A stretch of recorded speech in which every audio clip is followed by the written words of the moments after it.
এখান থেকে শুরু হয় 12 বিঘার সীমানা। কথায় বলে 12 বিঘাতে কখনো কোনো অপরাধ হয় না, কারণ 12 বিঘাকে রক্ষা করে ইন্সপেক্টর দুর্গার ভূত, যে অপরাধীদের একেবারেই ছাড়ে না। গুন্ডা ভূতকে দেখে থরথর করে কাঁপতে থাকে। ক্ষমা করে দিন, আমার ভুল হয়ে গেছে। তোকে ক্ষমা করে দেব যাতে তুই কোনো মানুষের গলা কেটে দিতে পারিস? আমাকে টাকা দেওয়া হয়েছিল, আমি আমার নিজের পরিবারের জন্য এই সব কিছু করে থাকি।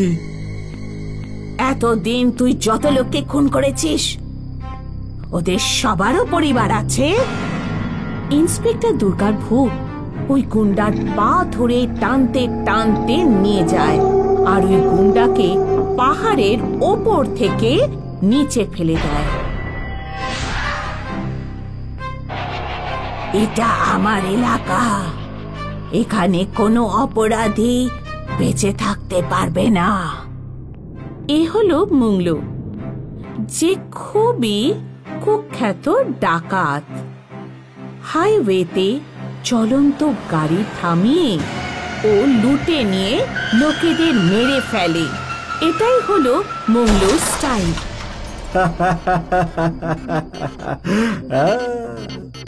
আর যাদের মুংলু মেরে ফেলতো তাদের গাড়ির ওপর ও নিজের নাম লিখে দিত। কে জানে কবে এই মংলু ধরা পড়বে। আজকাল এই মংলু নামের গুন্ডার এত বাড় বেড়েছে না যে লোকেরা রাত্রে হাইওয়ে দিয়ে যাওয়াই বন্ধ করে দিয়েছে। একদিন ওই মংলু না নিশ্চয়ই ধরা পড়বে। আর হয়তো মানুষের দেওয়া অভিশাপই ছিল যে মংলু কোনো কারণে ঘটনাক্রমে 12 বিঘাতে চলে আসে। মংলু ভেবে নিয়েছিল যে ওর পরের শিকার এখানে হাইওয়ের ওপরেই করবে। আরো রাত হবার অপেক্ষায় থাকতে লাগলো। রাত হয়ে গেল, মংলু গাড়ির সামনে যাবে, তখন ওকে ইন্সপেক্টর দুর্গার ভূত শূন্যে তুলে নিয়ে গেল।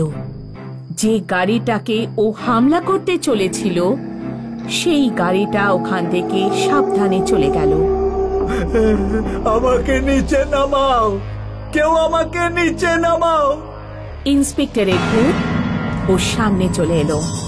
দুর্গাকে দেখে মংলুর চোখ ছানা বড়া হয়ে গেল। ভূত মংলুকে মাটিতে ফেলে দিল। কি হলো রে? তোর শিকার তো চলে গেল, এখনো পর্যন্ত তুই কাউকে মারতে ছাড়িসনি, এবার কি হবে? মংলু ওখান থেকে নিজের প্রাণ বাঁচানোর চেষ্টা করছিল। আমি তো শুনেছিলাম যে তুই কোনো পুলিশকে ভয় পাস না। হয়তো ভুল শুনেছিলাম, তুই তো ভিতর ডিম। দুর্গা মংলুর একেবারে কাছে চলে এলো। দুর্গা মংলুর চুলের মুঠি ধরে এক গাছ থেকে অন্য গাছে আছড়াতে লাগলো।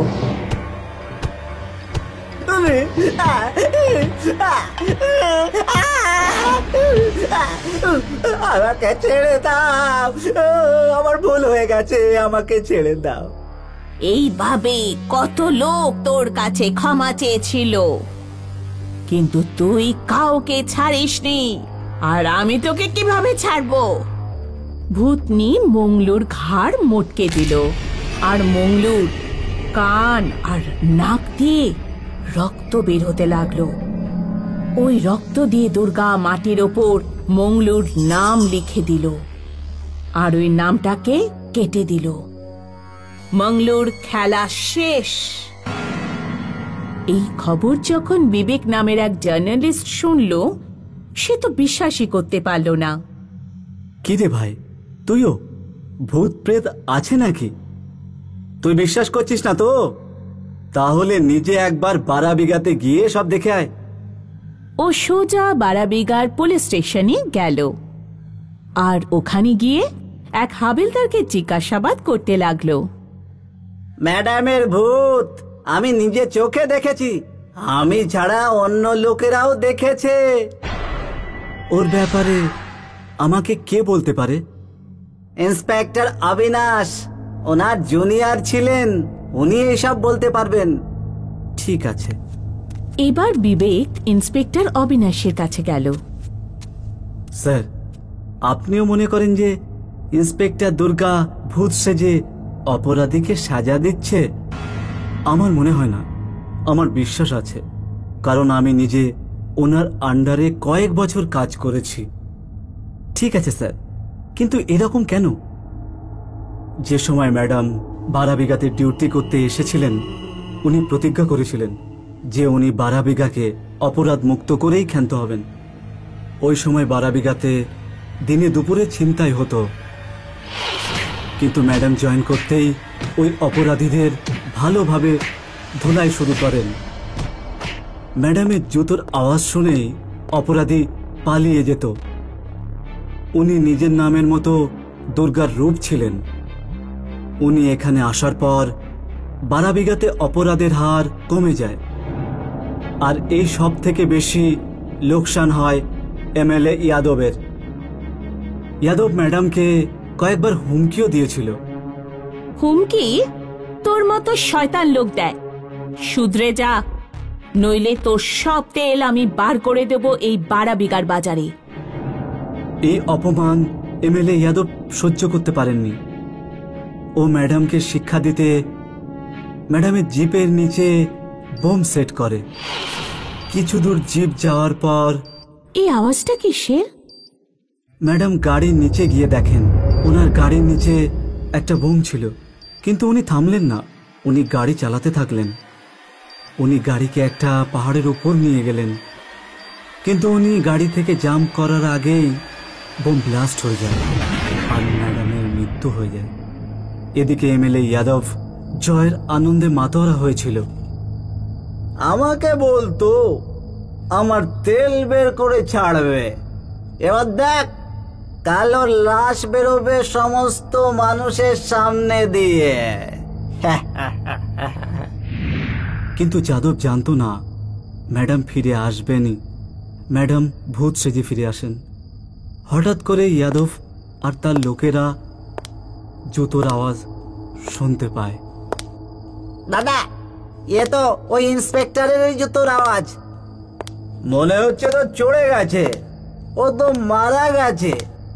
আমি নিজে ওকে মেরেছি। ম্যাডামের ভূত জোরে জোরে হাসতে হাসতে ইয়াদবের কাছে যায়। ভূত, ভূত, ভূত। ওই রাতে ম্যাডাম, এমএলএ যাদব আরো সমস্ত ছেলেদের ফাঁসি লাগিয়ে মেরে ফেলে। আর ব্যাস, তখন থেকে ম্যাডাম ভূত হয়ে এই বারাবিঘাকে রক্ষা করছে। উনি যদি মারা যেয়ে থাকেন তাহলে ওনার আত্মা কেন শান্তি পায়নি? কারণ ওনার প্রতিজ্ঞা পূরণ হয়নি এখনো। উনি বারাবিঘাকে অপরাধ মুক্ত করতে চেয়েছিলেন, আর আমার পুরো বিশ্বাস আছে উনি এটা নিশ্চয়ই করবেন। স্যার, আপনি কেন বিশ্বাস করেন যে ইন্সপেক্টর দুর্গা ভূত হয়ে গেছেন? আপনি কখনো ভূত দেখেছেন নাকি? ওই কেবিন দেখতে পাচ্ছ? ওটা ম্যাডামের কেবিন। প্রতিদিন রাত্রে উনি এখানে আসেন। বিশ্বাস যদি না হয় তাহলে নিজের চোখে দেখে যাও। বিবেক অবিনাশের কথায় কোনো রকমে বিশ্বাস করল না। ও ওখানে বেঞ্চের ওপর বসে রইল। রাত হলো, বাইরে শেয়াল ডাকতে লাগলো। তারপর হঠাৎ করে থানার দরজাটা খুলে গেল। রুমে বসে থাকা সবাই ম্যাডামকে স্যালুট করল। বিবেক চমকে উঠল, কারণ ও কাউকে দেখতে পাচ্ছিল না, কিন্তু জুতোর আওয়াজ শুনতে পাচ্ছিল। বিবেক দেখল ওই জুতোর আওয়াজ কেবিন পর্যন্ত গেল, আর কেবিনের দরজাটা খুলে গেল, কিন্তু ওখানে কেউ ছিল না। এই কি হলো? তোমার তো বিশ্বাস হচ্ছিল না, হ্যাঁ? বিবেক কিছুই বুঝতে পারছিল না। ও ভাবতেই পারছিল না যে এসব সত্যি না স্বপ্ন।